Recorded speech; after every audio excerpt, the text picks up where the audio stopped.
Hello students, welcome back to my channel bright aspirants. तो आज हम करने वाले हैं एक बहुत ही इम्पोर्टेंट टॉपिक आपका, दैट इज योर पियाजे theory of cognitive development. So this topic is a very common topic to all the teaching exams. जितने भी आपके एग्जाम्स होते हैं, चाहे आपका केवीएस है, एनबीएस है, आपका सीटेट से लेकर यूजीसी नेट तक के टॉपिक ही आपका है, जो आपके हर एक एग्जाम के अंदर इंक्लूड होता है। One of the main topic of your pedagogy here. चलिए स्टार्ट करते हैं। देखिए, जहाँ पर भी आपकी कॉग्निटिव डेवलपमेंट की बात आएगी, वहाँ पर सबसे पहला नाम आता है पियाजे का। कॉग्निटिव डेवलपमेंट क्या होता है? कॉग्निटिव का मतलब होता है आपकी जितनी भी माइंड से रिलेटेड चीजें होती हैं, या फिर आप बोल सकते हो उनको इंटेलेक्चुअल थिंग्स। तो इंटेलेक्चुअल थिंग्स आपकी माइंड से ही प्रेजेंट होती हैं। तो any kind of thing that is related to your mind will be directly related by the पियाजे। इसने एक बहुत ही बड़ा कंसेप्ट दिया था आपके माइंड से रिलेटेड, कि आप अपने माइंड, एक बच्चे के अंदर माइंड की डेवलपमेंट कैसे होती है बेसिकली। चलिए, तो पियाजे is an interesting character in psychology. His theory of learning differs from many other in important ways. देखो, आपकी कॉग्निटिव डेवलपमेंट के ऊपर थ्योरी बहुत सारे लोगों ने दी थी, बट इन्होंने, जो दिख रहे हैं ना आपके अच्छे से दादाजी से हैं ये, अब दादाजी हो गए हैं, पहले अच्छे खासे थे उस टाइम पर अपने, क्या पता पहले भी ऐसे ही हो। चलिए, एक बोल रहे हैं ना इंटरेस्टिंग करेक्टर है, स्माइल कर रहे हैं अच्छे से, इंटरेस्टिंग करेक्टर से लग रहे हैं आपके। फर्स्ट इन्होंने क्या चीज बोली थी? ही फोकस एक्सक्लूसिवली ऑन चिल्ड्रन। यहाँ पर उन्होंने सिर्फ जो छोटे बच्चे होते हैं आपके, बिल्कुल छोटे से लेकर थोड़े एडल्ट एज तक, उन्होंने क्या था, चिल्ड्रन की कैटेगरी के ऊपर फोकस किया था। Secondly, he talks about development. Development किसकी? आपकी चिल्ड्रन की development. Thirdly, it is stage theory not a linear progressive theory. यानी कि स्टेज थ्योरी का क्या मतलब है? इन्होंने ना अपनी पूरी थ्योरी को स्टेजेस के अंदर डिवाइड कर दिया है। First stage, second stage, third stage, fourth stage. तो एक लीनियर प्रोग्रेशन थ्योरी नहीं है आपकी बेसिकली, तो it is a stage theory. Okay, so what's he on about? Well, there are some basic ideas to get your head around the some stages to understand too. चलिए देखते हैं अब इसकी mainly चीजें जो उन्होंने इनके बारे में बताई है। तो द थ्री बेसिक आइडियाज, हम इनके स्टेजेस करने से पहले कुछ इंपॉर्टेंट चीजें हैं जो आपको इनके बारे में पता होनी चाहिए। स्कीमास क्या होते हैं? Basically the building block of knowledge. छोटी छोटी चीजों को मिलाकर आप क्या कराते हो? एक बड़ी चीज जो बनाते हो, that is known as your schema, the building block of knowledge. Adaptation of process, these allow the transition from one stage to another. He called this equilibrium, assimilation, accommodation. मैंने चीज आपको पहले भी बताई थी। एसिमिलेशन क्या होता है? बेसिकली आपको जब एस, देखो यहाँ पर एज आ रहा है ना आपका, इससे याद रखना एस इट एज, ये निमोनिक है, आपको याद रखने का। एसिमिलेशन में एज इट एज, यानी कि कोई भी चीज को आप जिस तरीके से समझते हो, जिस तरीके से सीखते हो, उसको उसी तरीके से आप क्या करते हो? अपने अंदर अडॉप्ट करते हो। ठीक है, कोई भी चेंज नहीं किया आपने।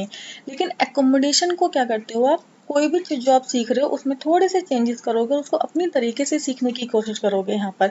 तो ये होता है एकोमोडेशन। बेसिकली एसिमुलेशन जैसी चीज वैसा ही आपने उसको अडॉप्ट कर लिया, एंड एकोमोडेशन आपने उसके अंदर चेंजेस करे हैं, then you adopt that particular thing. चलिए, these are the main thing that you will get question from there. Stages of cognitive development. So first stage आती है आपकी sensory motor, pre operational, concrete operational and formal operation. So here how it goes, children develop schemas of knowledge about the world. यानी schemas, छोटी छोटी चीजें जो करते हैं बच्चे पूरी दुनिया से या फिर आउटसाइड वर्ल्ड से सीखने की कोशिश करते हैं, और उनके माइंड के अंदर वो चीजें डेवलप होती हैं।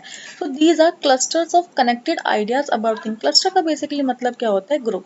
यानी कि क्या बनता है, जो ये स्कीमा होते हैं, ये छोटे छोटे मिलकर एक क्लस्टर तैयार कर लेते हैं किसी भी चीज के, चाहे वो आइडियाज हैं, चाहे वो कोई सी भी छोटी छोटी चीज है आपकी रियल वर्ल्ड में। And allow the child to respond accordingly, और जो चाइल्ड होता है उसी के अकॉर्डिंग क्या करता है? रिस्पॉन्ड करता है आपका। जो छोटा बच्चा होता है वो क्या कर रहा है? जैसा देख रहा है वैसा सीख रहा है। ये लोग क्यों बोलते हैं कि जो बच्चा बात करने का तरीका होता है उसका, जो ये बोलने का तरीका होता है, कल्चर में बिलीव करने का तरीका होता है, वो उनके फैमिली से मैच करता है उसका, क्योंकि उसने वहीं से वो चीजें क्या करी हैं? सीखी हैं। तो ऑल ओवर कहीं ना कहीं बच्चा आउटसाइड वर्ल्ड से चीजें आपकी सीख रहा है। चलिए, अब आता है इसके अंदर, when the child has developed a working schema that can explain what they perceive in the world, that schema is in state of equilibrium. Basically यहाँ पर क्या हो गया, जो चाइल्ड क्या करता है? अपने वर्किंग स्कीमा को डेवलप करता है, और स्कीमा कैसा? कि उसको एक्सप्लेन कर रहा है कि वो क्या पूरे वर्ल्ड से, यानी कि बाहरी दुनिया से वो सीख रहा है, उसको वैसे ही वो क्या कर रहा है? परसीव कर रहा है। तो उस स्कीमा को आप बोलते हो इक्विलिब्रियम। जैसा उसने क्या किया है? एक्सप्लेन किया है, यानी कि जैसा वो परसीव कर रहा है वो उसका वर्किंग स्कीमा है, उसको उसने एक्सप्लेन किया है सिंपली। एकोमोडेशन में क्या हो जाएगा? When child uses the schema to deal with the new thing और situation, that scheme is in assimilation और एकोमोडेशन। जब वो कोई नई चीज या फिर कोई नई सिचुएशन को यहाँ पर क्या करेगा, फेस करेगा या फिर उसके साथ डील करेगा, तो वो रहेगा आपका एसिमुलेशन या accommodation. Happens when the existing schema isn't up to the job of explaining what's going on needs to be change. देखिए, once it's changed, it returns to equilibrium. Life goes on. Learning is therefore a constant cycle of, यहाँ पर ये चीज आप क्या करेंगे, उसकी पूरी लाइफ साइकिल में उसकी चलती रहेंगी, एसिमुलेशन, एकोमोडेशन, इक्विलिब्रियम। फिर दोबारा से यही चीज होगी आपकी, एसिमुलेट करेगा, एकोमोडेट करेगा, फिर इक्विलिब्रियम पॉइंट पर आ जाएगा आपका। क्योंकि बच्चा पहले यहाँ पर जैसे तो उसको बताया जाता है वो वैसे करने लगता है। जब छोटा बच्चा होता है जैसा बोलोगे वैसा कर देगा। एकोमोडेशन में क्या होगा, अब थोड़ा सा बड़ा होगा, अब अपने तरीके से करेगा। फिर उसी स्टेज पर जाएगा कि अब वो दोनों तरीकों से यहाँ पर चीज़ों को डील करने की कोशिश कर रहा है। फिर वो सिमुलेशन में आ जाएगा। तो यहाँ पर सिमुलेशन में कैसा जाएगा, जब वो कुछ नया सीखेगा। और जब नया सीख रहा है यहाँ पर तो उसको नॉलेज नहीं है, जैसा उसको सिखाया जाएगा वो वैसा सीखेगा यहाँ पर। So that is the process that is totally gone on. यहाँ पर ये कभी नहीं रुकती आपकी process for the whole time of your progress. Next आता है इसके अंदर आपकी, जस्ट अ सेकेंड, ये देखिए, now the Piaget stages of cognitive development. Here are the main stages in the cognitive development. आपको क्वेश्चंस यहीं से मिलेंगे और एक क्वेश्चन मिलेगा आपको जो मैंने बताया था एसिमुलेशन और एकोमोडेशन, वो दो टर्म आपकी इंपॉर्टेंट है। नेक्स्ट इंपॉर्टेंट आपकी स्टेजेस है। चलिए, तो फर्स्ट स्टेज है आपकी सेंसरी मोटर स्टेज। ये कब से कब तक की होती है, आपकी बर्थ से लेकर जब बच्चा 2 साल का होता है उस टाइम पर की एज को बोला जाता है सेंसरी मोटर स्किल। यहाँ पर बच्चा क्या कर रहा है, अपने मोस्ट ऑफ द टाइम को वो बेसिक चीज़ों को लर्निंग के उसमें स्पेंड करता है। जैसे कि आप उसकी इसमें एक प्रोजेक्ट बोला हुआ है आपका ऑब्जेक्ट परमानेंस। ऑब्जेक्ट परमानेंस, आप छोटे बच्चे को हाथ में खिलौना दोगे, वो उसको समझ लेगा वो मेरा है। अब आप उससे क्या बोलोगे कि उसने समझ लिया उस चीज़ को कि वो उसका है तो वो उसका ही है। ठीक है। अगर आप उससे उस खिलौने को, टॉय को लेने की कोशिश करोगे तो बच्चा क्या करेगा, वो रोने लग जाएगा वहां पर। क्यों? क्योंकि ऑब्जेक्ट परमानेंस का कंसेप्ट है उसकी इस वाली उसके अंदर, स्टेज के अंदर। तो डेट इज, यहाँ पर एक होता है फियर ऑफ एंग्जाइटी भी होता है आपका। फियर ऑफ एंग्जाइटी कैसे रहेगा, बच्चा आपने जो नॉन रहता है उनकी गोदी में अच्छी खासे खेल रहा है, कोई अननोन पर्सन उसको जब उठाने की कोशिश करेगा या प्यार से लेने की भी कोशिश करेगा, वो बच्चा रोने लग जाएगा। फियर ऑफ एंग्जाइटी हो जाएगी यहाँ पर, उसको डर लगेगा कि मुझे यहाँ से वो ले जाएंगे। तो that is a fear of anxiety. तो यहाँ पर बना दूं, मतलब अभी मैं पूजा कर लूं फिर बना दूंगी फिर खा लेना तुम। नेक्स्ट स्टेज आती है आपकी इसके अंदर pre operational stage. Pre operational stage अभी आपकी 2 साल तक की होगी, 2 से जो 7 साल की एज आएगी that is known as your pre operational stage. अब यहाँ पर बच्चा थोड़ा और बड़ा हो गया तो डेवलपमेंट भी उसकी थोड़ी सी और होगी। तो अब यहाँ पर वो क्या करेगा, जब आपके इस साल का जो बच्चा होता है ना वो क्वेश्चंस बड़े पूछता है। आप उनके सामने कोई भी काम करोगे, अच्छा ये क्यों कर रहे हैं मम्मा, हम ये क्यों कर रहे हैं, हम ऐसा क्यों करते हैं, ये क्या है। प्री ऑपरेशनल स्टेज के अंदर उसके अंदर थोड़ी सी क्यूरोसिटी जाती है चीज़ों के अंदर। जो ये 4 साल का बच्चा, 5 साल का बच्चा होता है, हर चीज़ में क्या करेगा, क्वेश्चंस पुटअप करेगा आपके। क्योंकि उसका ब्रेन जो है वो डेवलप कर रहा है, स्कीमास बिल्ड कर रहा है वो अपने, एबिलिटी टू थिंक, अब वो सोचने की क्षमता भी उसके अंदर आ रखी है। Symbolic, the idea that one thing can stand for another but for example और object. At this point children will struggle with theory of mind and can't really get their head around of view points of the. यहाँ पर जो बच्चा थोड़ा सा struggle करता है अपने माइंड की थ्योरी के साथ। कैसे? जो दूसरों का पॉइंट ऑफ व्यू है उसका पॉइंट ऑफ व्यू वहाँ पे कुछ अलग रहेगा, तो वो थोड़ा सा डील करने की कोशिश करता है, बैलेंस करने की कोशिश करता है चीज़ों के अंदर कि यह चीज़ ऐसी ही है या फिर मेरे को ऐसी लग रही है। तो आपके उसके मन में कहीं ना कहीं क्या होती है, एक स्ट्रगल चल रहा होता है। तो ये होता है आपका प्री ऑपरेशनल स्टेज के अंदर। नेक्स्ट होता है आपका कंक्रीट ऑपरेशन। ये रहेगा आपके 7 से 11 साल के बच्चों के लिए रहेगा। इस स्टेज में जो बच्चा रहेगा वो क्या करेगा, थोड़ा फिजिकली rather than यहाँ पर children start to work things out in their head rather than physically in the real world। अब बच्चा थोड़ा सा जब यहाँ पर बड़ा हुआ है तो उसके दिमाग में क्या आएगी आपके, बेसिकली यहाँ पर सॉरी हाँ 7 to 8 ईयर्स में यहाँ पर थोड़ा बच्चा वो चीज़ों क्या कर रहा है, उसके माइंड में बहुत सारी चीज़ें चलेंगी, कुछ बातें वो आपको बताएगा भी, कुछ बातें वो आपको नहीं भी बताएगा इसके अंदर। तो कंजर्व, एबिलिटी टू कंजर्व यानी कि understand the something says the same quantity even if it looks different. इसका मतलब जो यहाँ पर लोग बोलेंगे वो उसको समझने की कोशिश करेंगे कि ये लोग जो बोल रहे हैं क्यों बोल रहे हैं, या फिर इसका मतलब क्या है आपका और क्यों बोल रहे हैं इन चीज़ों के अंदर। तो children start to work things out in their head rather than physically in the world. Physically तो कोई काम करते नहीं है ये वाले बच्चे आपके, ये सिर्फ आपके माइंड गेम के साथ खेलेंगे, अपने माइंड के साथ काम कर रहे होते हैं। इसलिए इनके अंदर क्या होता है, एक एबिलिटी टू कंजर्वेशन की एक एबिलिटी इनके अंदर क्रिएट होती है। तो understand that something stage the same quantity even if it looks different. Next last stage होती है आपकी फॉर्मल ऑपरेशनल, जो होती है 11 से अडल्टहुड तक की आपकी। यहाँ पर क्या होंगे, abstract thought develops and does logic and cool stuff like hypothesis testing. यहाँ पर बच्चा लॉजिक लगाएगा चीजों के अंदर, कुछ भी बोलोगे ना वो बोलेगा यहाँ पर कि मुझे इस होता है ये चीज करते हैं तो क्यों करते हैं, ठीक है, ऐसे नहीं करके हम ऐसा भी कर सकते हैं इसके अंदर। अब अपनी क्या कर रहा है वो एब्स्ट्रैक्ट थॉट। क्या होता है एब्स्ट्रैक्ट का मतलब होता है बेसिकली बहुत सारी चीजों को आप क्या कर रहे हो, इसे एक चीज में से बहुत सारी चीजें हम यहाँ पर निकालते हैं, वो यही करेगा। एक चीज को वो चार तरीकों से दिखने की कोशिश करेगा यहाँ पर, and does logic and cool stuff like hypothesis testing. और यहाँ पर कूल स्टफ करेगा वो होता है ना अपने दोस्तों के बीच में कूल बनने की कोशिश, एक बीच में उसको हीरो वर्शिपिंग का जो कंसेप्ट होता है आपका।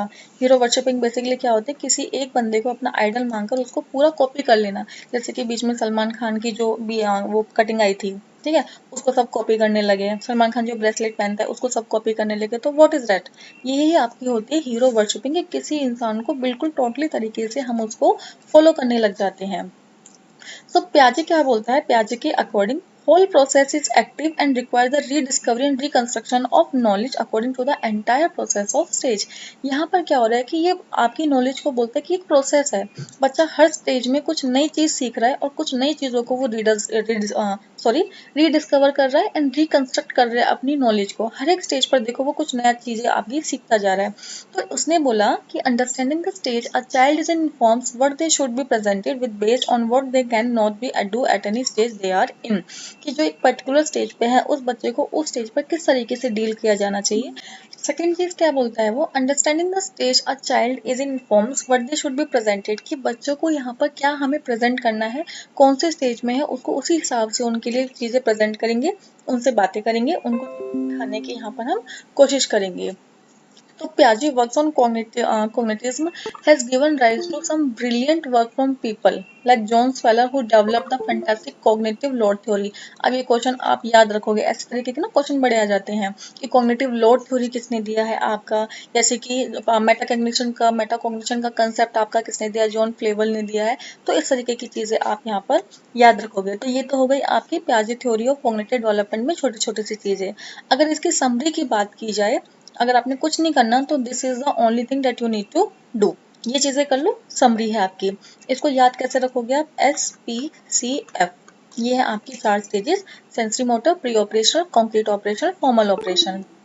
पहला आता है आपका sensory motor 0 to 2 years. Infant होते हैं यहाँ पर, इन्फेंट क्या करते हैं, जो छोटे छोटे बच्चे होते हैं वो वर्ल्ड को एक्सप्लोर करते हैं थ्रू डायरेक्टरी सेंसरी। तो यहाँ पर एक वर्ड तो लिखोगे आप senses, knowledge through senses. Second हो गया इसके अंदर आपका ऑब्जेक्ट परमानेंस, क्योंकि बच्चे के साथ क्या होता है ऑब्जेक्ट परमानेंस होता है। एक होगा आपका सेपरेशन एंग्जाइटी, क्योंकि यहाँ पर बच्चा अपने जो नॉन पर्सन होते हैं उनसे बिछड़ने का उनको डर होता है कि दूसरे पर्सन के पास वो बिलीव नहीं कर पाते हैं, उनका माइंड उनको अलाउ नहीं करता है यहाँ पर, क्योंकि वो सेफ महसूस नहीं करते हैं। तो ये सारी चीजें होती हैं आपकी सेंसरी मोटर स्किल के अंदर।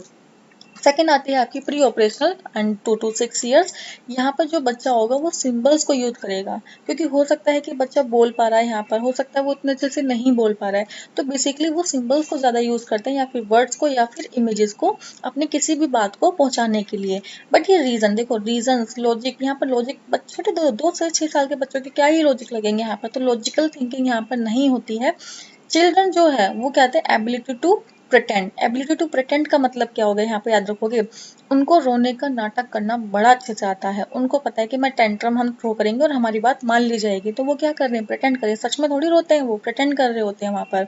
Second, egocentric. ईगोसेंट्रिक मतलब बच्चा जिद्दी होगा। तुम 2 से 6 साल के बच्चे को लेके चले जाओ किसी शॉप के ऊपर और तुमने वहां पर, उसने बोला कुरकुरे खाने और तुमने नहीं दिलाए, तो मजाल तुम बिना कुरकुरे दिलाए हुए उससे आ जाओगे, फैल जाएगा वहां पर वो बुरी तरीके से यहाँ पर। तो ये चीज क्या है, प्री ऑपरेशनल स्टेज के अंदर होती है। नेक्स्ट आती है आपकी कंक्रीट ऑपरेशन 7 से 12 साल के लिए। The child can think logically, यहाँ पर बच्चा लॉजिकली थिंकिंग आपकी स्टार्ट कर देता है concrete object and can thus add and subtract, addition subtractor सीख जाएगा एंड ऑल्सो अंडरस्टैंड कंजर्वेशन का कंसेप्ट। क्वेश्चन आ सकता है कि कंजर्वेशन का कंसेप्ट आपके कौन सी स्टेज के अंदर या फिर कौन से ईयर से बच्चे तक बीच में आता है। तो 7 से 12 साल। Last one is your formal organisation, जिसके अंदर 12 साल से एडल्ट तक के आपके बच्चे होते हैं। तो adolescent can reason abstractly and kill hypothetical terms, यहाँ पर बच्चा अपने माइंड को यूज करता है। एब्स्ट्रैक्ट मतलब बड़े ब्रॉड लेवल पर यहाँ पर चीजों के लिए सोचेगा। और इसके अंदर क्या भी आएगी, एक जो कंसेप्ट होता है हीरो वर्शिपिंग का, वो भी आपका इसी के अंदर आता है यहाँ पर। तो ये हो गई आपकी 4 स्टेज। एक छोटा सा अगर इसको समरी चाहिए तो मैं छोटी सी समरी आपको दे देती हूँ, जहाँ पर आप और क्लियरिटी के साथ यहाँ पर क्लियर चीजें आपकी क्लियर हो जाएंगी। ये देखिए, sensory motor experience the world, यहाँ पर साइंस एक्शंस के through, object permanence, danger anxiety. 2 से 6 आपका कौन सी स्टेज होगी? अच्छा मुझे यहाँ पर बताओ कौन सी स्टेज है। बर्थ 2 में आपकी SPCF, अब खुद यहाँ पर देखते टाइम रिकॉल करना। अच्छा लिखे बड़े तेज हो, यहाँ पर लिखे हुए, ठीक है। प्री ऑपरेशन में आप इमेजेस और वर्ड्स के थ्रू क्या करते हो, रिप्रेजेंट करते हो अपनी चीजों को। Pretend to play, egocentric, language development, बच्चा बोलना सीख रहा होता है यहाँ पर। 7 से 11 में कंक्रीट ऑपरेशन, लॉजिकल थिंकिंग यहाँ पर आ जाएगी बच्चे के अंदर। बच्चे चीजों को ग्रस्प करना सीख जाएंगे, याद करना सीख जाएंगे, चीजों को ध्यान में रखना सीख जाएंगे। कंजर्वेशन का कंसेप्ट आ जाएगा, मैथमेटिकल ट्रांसफॉर्मेशन यहाँ पर वो सीख जाएंगे। एडल्टहुड के अंदर फॉर्मल ऑपरेशन में thinking, hypothetical scenarios and processing abstract and thought, बिल्कुल रीजन प्लस लॉजिक के साथ यहाँ पर बच्चा सीख जाएगा, लॉजिक लगाएगा, मैच्योरिटी लेवल उसका आएगा, रीजनिंग करने लगेगा चीजों के ऊपर। और एक था आपका कंसेप्ट हीरो वर्शिपिंग। तो ये हो गई आपका ये पियाजे थ्योरी ऑफ कॉग्निटिव डेवलपमेंट। तो ये बिल्कुल क्लियरिटी के साथ होगी और ये इंपॉर्टेंट है। आपकी जितनी भी थ्योरीज आएंगे, मैं एक एक करके आपकी सारी थ्योरीज यहाँ पे कराऊंगी, तो सारी थ्योरीज को आप याद रखोगे, क्वेश्चंस यहाँ से आने के चांसेस होते हैं। So this is all about today. If you have any kind of doubt, just put your question in the comment box. और अगर if you like this video, then don't forget to like, comment, share and share my channel Bright Aspirant.